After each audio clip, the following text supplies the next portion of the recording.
Thungathurthi MLA మందుల సామేలు చేసిన వ్యాఖ్యలు చర్చనీయాంశంగా మారాయి.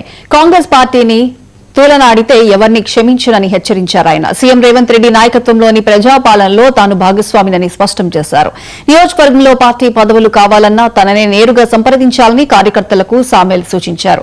తాను మడమ తిప్పని పోరాట యోధుడని వ్యాఖ్యానించారు.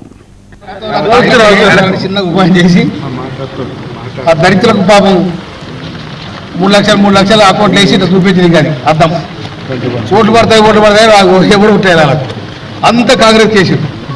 కాంగ్రెస్ చేసి మధ్య గెలిపించింది. కానీ అది టెక్నికల్ ప్రాబ్లం వల్ల అది రిలీజ్ కాలే. నేను ఆ తమ్ములకు కూడా మాట ఇస్తా ఉన్నా. నేను గౌరవ అడ్డగూడూరు మండల పార్టీ అధ్యక్షులు తర్వాత విద్యాసాగర్ కూడా ఉన్నారు. ఇక్కడ అందరికి కూడా ధన్యవాదాలు. తర్వాత మన కళ్యాణ్, తర్వాత ఇంకా అందరూ మన లైబ్రరీ చైర్మన్ మచ్చగిరి డాక్టర్ సాబ్ కూడా డాక్టర్ జగన్ గాంధీలో వాడు గుడికొచ్చుకోండి డాక్టర్ సాబ్ గారికి అందరికీ. అయితే ఆ తమ్ముడు కూడా పేదవాళ్ళే, అది కొంచెం టెక్నికల్ ప్రాబ్లం ఉండి ఆగిపోతూ ఉంది.